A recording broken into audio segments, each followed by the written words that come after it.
यह लड़की बस 30 मिनट की झपकी ले रही थी, लेकिन जब वह जागी तो उसने पाया कि दुनिया में सभी गायब हो गए थे।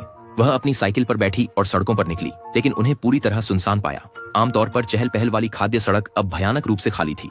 अचानक उसने एक कुत्ते को भौंकते हुए सुना। अजीब बात यह थी कि एक गोल्डन रिट्रीवर किसी अदृश्य चीज के साथ खेलता हुआ दिखा। लड़की ने अपनी साइकिल छोड़ दी और पुल की तरफ देखने गई। जहां तक नजर जा सकती थी, राजमार्ग रुके हुए वाहनों से भरा हुआ था। उनकी खतरा चेतावनी लाइट्स जली हुई थी, जैसे सब कुछ थम गया हो। पूरी दुनिया इतनी शांत थी, ये एक थोड़ा डरावना। लड़की ने आगे बढ़ना जारी रखा। उसे अस्पताल पहुंचना था क्योंकि उसका भाई एक दुर्घटना में था और आईसीयू में था। लेकिन जब वह वहां पहुंची तो उसे केवल एक ठंडी खाली बिस्तर मिला। उसका भाई भी वहां नहीं था। लड़की लगभग अपनी धैर्य खोने के कगार पर थी। दुनिया में क्या हो रहा था? उसे यकीन नहीं हो रहा था कि जो कुछ भी हो रहा है। वह बाहर दौड़ी, जहां का दृश्य दुनिया के अंत जैसा लग रहा था। ऐसा लग रहा था जैसे सभी लोग हवा में गायब हो गए हों। वह एक सुपरमार्केट में गई, लेकिन वहां भी कोई नहीं था। उसने सोडा की एक बोतल पकड़ी और उसे पी लिया, फिर फर्श पर बैठ गई, ये समझने की कोशिश करते हुए कि क्या करना है। उसी समय उसने एक आवाज सुनी, जैसे कोई हॉर्न बजा रहा हो। लड़की बाहर दौड़ी और दो को देखा। लोग। उसने घबराहट में उनका पीछा किया और उन्हें रुकने के लिए कहा।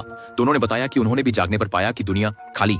उन्हें भी समझ नहीं आ रहा था कि क्या चल रहा है। भले ही वे अजनबी थे, उन्हें अभूतपूर्व भाईचारे की भावना महसूस हुई। वे अन्य बचे लोगों की खोज करने के लिए तीनों एक साथ टीम बनाकर निकले, लेकिन ऐसा लग रहा था जैसे कोई उनके हर कदम पर नजर रख रहा हो। वे एक आलीशान ऑफिस बिल्डिंग में पहुंचे और एक जोड़ी पैर देखे। जैसे ही वे धीरे धीरे आगे बढ़े, उन्हें एहसास हुआ कि वह एक अश्वेत व्यक्ति था। उस व्यक्ति का व्यवहार अजीब था और वह अपनी साइकिल पर चढ़कर चला गया, उन्हें पीछे छोड़कर। बिना किसी कोई और विकल्प नहीं होने के कारण वे अपनी साइकिलों पर सवार हो गए और सूर्योदय से सूर्यास्त तक खोज जारी रखी। लेकिन सड़कों की लाइट्स क्यों चल रही थी? वे उस रोशनी का स्रोत खोजते हुए उसके पीछे चलने लगे। ऊपर उन्होंने बड़े अक्षरों में हेल्प लिखा हुआ देखा। वे इमारत में दाखिल हुए और सुरक्षा कैमरे से एक रोबोटिक आवाज आई, जिसने उन्हें अपने हथियार छोड़ने के लिए कहा। उनके पास मानने के अलावा कोई चारा नहीं था। लिफ्ट के दरवाजे धीरे धीरे खुले, जिससे एक सुंदर युवा व्यक्ति प्रकट हुआ। पता चला वह भी लोगों की तलाश में था। लड़के ने उन्हें एक भूमिगत गैरेज की ओर ले जाया, जहां सीमित संस्करण वाली लग्जरी कारें थीं। वह एक बहुत अमीर बच्चा था। उन्होंने खाली शहर में स्पोर्ट्स कारें चलाईं और वह लाउड स्पीकर पर लोगों को पुकारता रहा। फिर भी उन्हें कोई नहीं मिला।